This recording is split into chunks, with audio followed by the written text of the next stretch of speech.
नमस्कार, सुप्रियाज किचनमध्ये तुम्हा सर्वांचं पुन्हा एकदा मनापासून स्वागत आहे। आज मी तुम्हाला दाखवणार आहे पिकलेल्या केळ्यांचे गोड आप्पे। हे आपल्याकडे कधी कधी केळी इतकी पिकतात की कोणी खायला तयार होत नाही, तर अशा वेळी हा प्रकार करून बघायला तुम्हाला हरकत नाही। तर आता केळी सोलून घेऊन आपण मिक्सरमध्ये याची पेस्ट करून घ्यायची आहे। हे बघा, इथे मी केळी सोलून कापून घेतली आहे। त्यामध्ये आपण केळी पिकलेली असल्यामुळे ही गोड असतात जरा, तर त्यामुळे त्या अंदाजाने आपण गूळ घालायचा। तुम्हाला किती गोड आवडतं त्याप्रमाणे घालायचा। इथे मी 2 चमचे घातलाय, फार फार तर आणि थोडासा घालू शकता, नाहीतर अगदी जास्तच गोड होतील आप्पे। वेलची पावडर घालूया, थोडीशी जायफळ पावडर घालायची। आता हे मिक्सरला आपण अजिबात पाणी किंवा दूध न घालता याची फाईन पेस्ट करून घ्यायची। ही बघा, छान पेस्ट करून घेतलेली आहे। आता आपण एका भांड्यात काढून घेऊया। यात गुळाऐवजी तुम्ही साखरेचा वापर सुद्धा करू शकता। यात किंचित अगदी पिंच मीठ घालायचंय, म्हणजे आणि छान आप्प्यांना छान आणि चव येते। आता यामध्ये आपण बारीक रवा घालायचा आहे, तो किती बसेल त्या अंदाजाने घालायचा आहे, आधीच सगळा घालायचा नाहीये,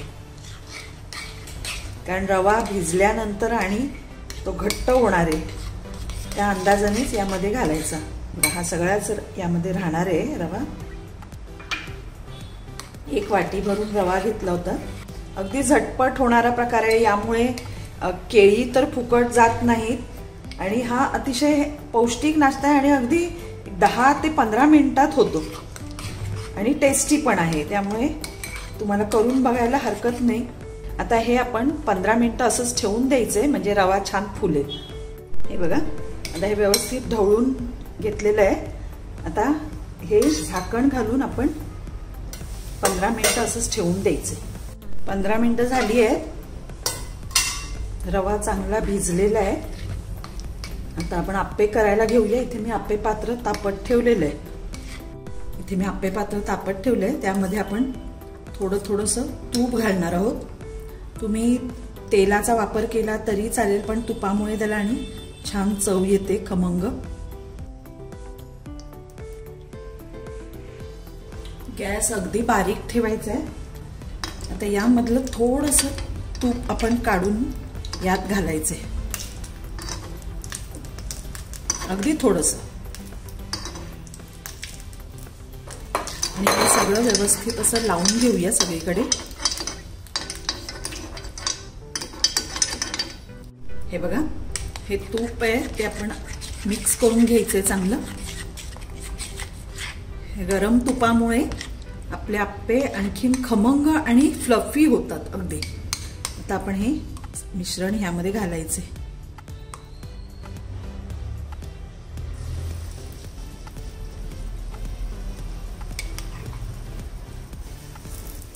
नेहमी आप्पे पात्रात काहीही आपल्याला जेव्हा आप्पे करायचे असतात तेव्हा घालताना मिश्रण पहिलं साइडनी घालायला सुरुवात करायची आहे।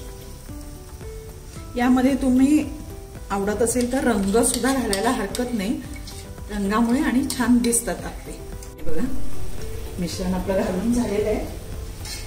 आता याच्यावर झाकण ठेवायचंय आणि गॅस अगदी बारीक ठेवायचा। 5 मिनिटं झाली आहेत, आपण उघडून बघूया। आता ही आपल्याला पलटी करायची आहे। केळं, वेलची, गूळ आणि जायफळ पावडरचा इतका सुगंध सुटलाय, खमंग। वाव, मस्त अगदी खरपूस झालेली आहेत।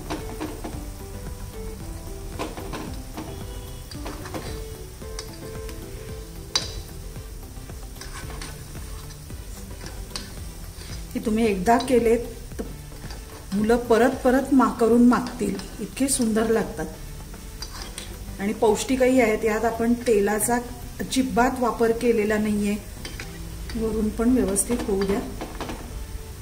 आता झाकण ठेवायचं नाही अजिबात, हे असंच होऊ द्यायचंय।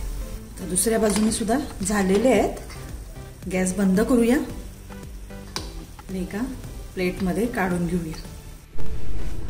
हे बघा आपले आप्पे तयार आहेत, छान मऊ लुसलुशीत झालेले आहेत. हे बघा